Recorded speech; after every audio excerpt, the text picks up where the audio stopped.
ډېر مسلمانان پکې شهیدان شوي دي، زنانان، نارینه، معصومانان.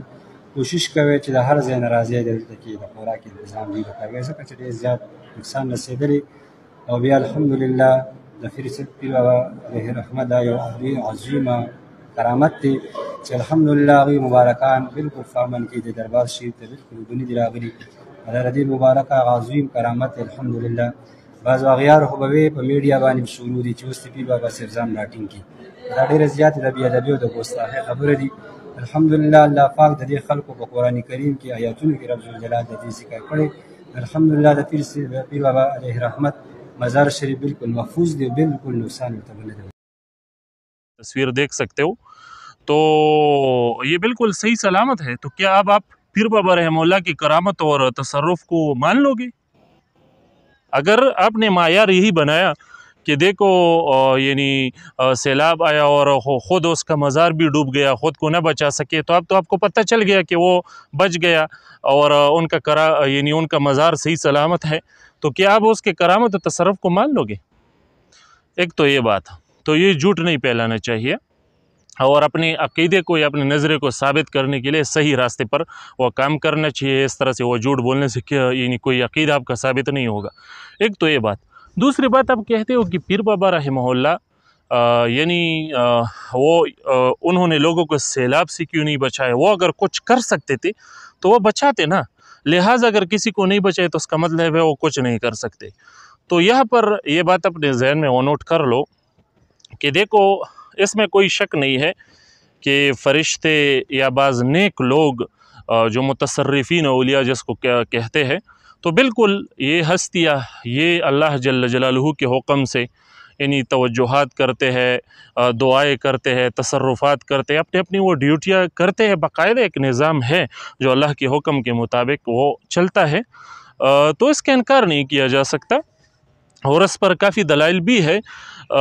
لیکن یہاں پر یہ یاد رکھو، یہ جو یہاں پر ان لوگوں نے جو نتیجہ نکالا ہے کہ یہاں پر سیلاب سے کسی کو نہیں بچایا لہٰذا کچھ نہیں کر سکتے، تو یہ نتیجہ نکالنے کی وجہ سے وہ غلط ہے کہ دیکھو اولیاء کرام اور فرشتے بالکل بہت کچھ وہ کرتے ہیں اور کر سکتے ہیں، لیکن اتنے اس حد تک کرتے ہیں جس حد تک اللہ کا حکم ہے، اس حد تک یعنی یہ تصرفات کرتے ہیں، ان سے کمالات کا ظہور ہوتا ہے جس حد تک اللہ کی طرف سے منظور ہے، اس حد تک یہ بہت کچھ کر سکتے ہیں جس حد تک یعنی اللہ کی طرف سے حکم ہے، اللہ کا ارادہ ہے، اللہ کو منظور ہے، اللہ جس حد تک چاہتا ہے اس حد تک ان ہستیوں سے یعنی وہ تصرفات ظاہر ہوتے ہیں، بہت کچھ کرتے ہیں۔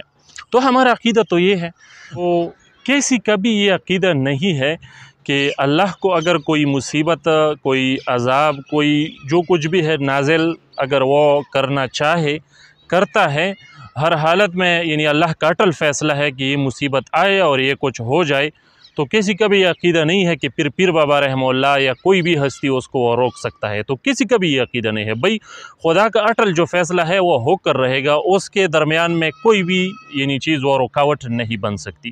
تو اولیاء کرام کے ماننے والوں کا عقیدہ یہ ہے۔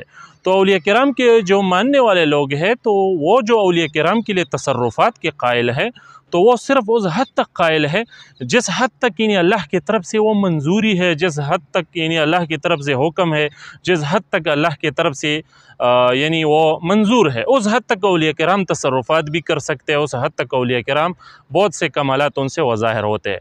لیکن جہاں پر اللہ کو منظور نہیں ہے تو پھر کچھ بھی وہ نہیں کریں گے۔ تو یہ یاد رکھو، یہ ایک یعنی اولیاء کرام کے ماننے والوں کا اس طرح سے وہ عقیدہ ہے۔ لہٰذا اس طرح سے باتیں کرنا کہ بھئی پیر بابا رحمہ اللہ نے سیلاب کیوں نہیں روکا، تو یہاں پر تو میرا اپنا جو سوال ہے وہ یہ ہے کہ بھئی پیر بابا رحمہ اللہ سیلاب کیوں روکے؟ سوال تو یہ کہ وہ کیوں سے سیلاب روکے؟ ہمارے یعنی اعمال کی وجہ سے، ہمارے اعمال بد کی وجہ سے ہم پر کوئی مصیبت آئے گی تو کیا پھر وہ پیر بابا رحمہ اللہ اس کو روکیں گے؟ حالانکہ یہ بات بھی نوٹ کر لو، جس طرح سے سوالات وہ کرتے ہیں، اعتراضات کرتے ہیں، اس کے ذہن میں، ان کے علم میں یہ بات بھی لانا چاہتا ہوں کہ دیکھو جس طرح سے انبیاء کرام نے تنگ آ کر اپنے امتوں کو بد دعائی بھی دی ہے، تو اولیاء کرام بھی تو یعنی تنگ آ کر بد دعا دے سکتے ہیں نا۔ تو اگر کیا پتہ اولیاء کرام نے خود بد دعا دی ہو اور اس کی بد دعا کی وجہ سے جو مصیبت آئی، تو پھر اس کے متعلق یہ اعتراض کرنا کہ اس ولی نے روکا کیوں نہیں؟ بھئی انہی کی بد دعا سے تو یہ مصیبت آئی ہے، تو پھر وہ کیوں روکیں؟ تو یہ بھی تو ہو سکتا ہے۔ تو یعنی ہر سائڈ سے ان مسائل کو دیکھنا چاہیے۔ لہٰذا ہمارے غلط اعمال کی وجہ سے ہم پر جو مصیبتیں آتی ہے، تو ان کا سارا ملبہ و پیر بابا رحمہ اللہ کے ذمے ڈالنا، تو یہ کہاں کا وہ انصاف ہے؟ تو ایسا نہ کرے، بلکہ اپنے اعمال درست کرنے کی کوشش کرے۔ جب آپ کے اعمال درست ہوں گے نا، تو اللہ جل جلالہ کی طرف سے وہ مدد آئے گا، چاہے پیر بابا رحمہ اللہ کے ذریعے آپ کی مدد ہو جائے یا کسی اور ذریعے سے، بہت سے ذرائع ہے۔ تو اللہ جل جلالہ جس طرح سے چاہے وہ آپ کی پھر مدد کرتے ہیں، تو اپنے اعمال درست کرو، اس طرف وہ لوگوں کا ذہن لاؤ۔ بالکل فرشتے، یہ نیک لوگ، نیک متصرفین، اولیاء، یہ سارے ہستیاں یہ تصرفات بھی کرتے ہیں، ان سے کمالات بھی ظاہر ہوتے ہیں، اپنی اپنی ڈیوٹیاں کرتے ہیں، دعائیں کرتے ہیں، توجہات کرتے ہیں، لیکن یہ اس حد تک یعنی ان لوگوں سے تصرفات ظاہر ہو سکتے ہیں جس حد تک یعنی اللہ کی طرف سے وہ اجازت ہے، جس حد تک اللہ کی طرف سے حکم ہے، اللہ کی طرف سے منظور ہے، جس حد تک اللہ چاہتا ہے، اس حد تک ان ہستیوں سے وہ تصرفات وہ ظاہر ہوتے ہیں۔ لیکن جہاں پر اللہ کی طرف سے منظوری نہیں ہے، تو وہاں پر اولیاء کرام پھر کچھ بھی نہیں کر سکتے، بلکہ کچھ بھی نہیں کرتے۔ تو یہ اپنے ساتھ وہ نوٹ کر لو، تو یاد رکھ لو اور یہ بات اپنے ساتھ نوٹ کر لو۔ جب آپ اس طرح سے اعتراضات کرتے ہو نا، تو ملحدین کے ہاتھ بھی ایک اعتراض وہ لگ جاتا ہے، پھر وہ یہی اعتراضات آپ کے اوپر لوٹاتے ہیں کہ بھئی آپ نے خود کہا نا کہ پیر بابا رحمہ اللہ اگر کوئی وہ کچھ کر سکتا ہے تو ان کو سیلاب روکنا چاہیے تھا، لہٰذا اگر نہیں روکا تو یہ کچھ بھی پھر نہیں کر سکتا، اس کا رزلٹ یعنی نتیجہ بس یہی نکلتا ہے کہ وہ کچھ بھی نہیں کر سکتا۔ تو اگر وہ یہی اعتراض پھر آپ پر وہ اس طریقے پر لوٹائے کہ بھئی اس میں تو یعنی بہت سے مسجد بھی وہ ڈوب گئی اور مسجدوں کا نسبت اللہ کی طرف سے ہے، لہٰذا اگر اللہ اپنے مسجدوں کو اللہ نے نہیں بچایا تو اس کا مطلب یہ ہے کہ اللہ وہ مسجدوں کو نہیں بچا سکتا تھا۔ تو کیا یعنی اگر وہ پھر آپ پر اس طرح سے اعتراض کرے تو اس کے یعنی پھر آپ کیا جواب دو گے؟ لہٰذا اس طرح سے اعتراضات مت کرو اور بغض اولیاء کے اظہار مت کرو اور اللہ کے غضب کو مزید دعوت مت دو، کیونکہ اولیاء کرام کی بے ادبی کرنے والے، اولیاء کرام پر انگلیاں اٹھانے والے، وہ اللہ کے غضب کو دعوت دے رہے ہیں۔ اور کچھ جو ثوابی علاقے کے ساتھ تعلق رکھنے والے پنج پیری حضرات ہیں تو ان لوگوں نے بھی یہ اعتراض کیا کہ پیر بابا رحمہ اللہ چونکہ شرک کا اڈا تھا تو اسی وجہ سے وہاں پر سیلاب آیا، حالانکہ اس کے بعد آپ نے دیکھا کہ خود ثوابی کے علاقے پر بھی سیلاب آیا۔ تو اب یہاں پر سوال یہ ہے کہ کیا ثوابی میں بھی وہ شرک ہو رہا تھا؟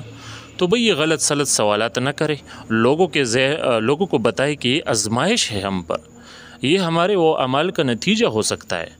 اس طرح سے نہ کرے کہ آپ اولیاء کرام کے بے ادبی کرنا وہ شروع کرے اور غلط سلط باتیں لوگوں کے ذہن میں ڈالنا شروع کرے، تو ایسا نہ کرے۔ اور خود تو یعنی مسلمانوں کے اندر بھی وہ فرقوں کے نام پر آپ لوگوں نے بدعقیدگی پھیلانی شروع کی، اور آپ کے ان کرتوتوں کی وجہ سے ملحدین کے ہاتھ بھی اس طرح سے وہ اعتراضات لگ جاتے ہیں۔ تو ان چیزوں کا وہ خیال رکھنا چاہیے، اور اس موقع پر ہمیں جو کچھ کرنا چاہیے اس طرف توجہ دینا چاہیے، ہمیں اپنے اعمال ٹھیک کرنے چاہیے اور سسٹم کو ٹھیک کرنا چاہیے۔ اس طرح سے وہ اس وقت پر اپنے بھائیوں کے ہر لحاظ سے وہ سپورٹ کرنا چاہیے، اس کی مدد کرنا چاہیے، اس کی امداد کرنا چاہیے۔ تو اس وقت ہمارا کام یہ ہونا چاہیے، یہ نہیں ہے کہ فرقہ واریت کے بعد اس موقع پر وہ آپ بولنا شروع کرے، جس کی وجہ سے مجبوراً ہمیں بھی وضاحت دینا پڑے۔ السلام علیکم ورحمۃ اللہ وبرکاتہ۔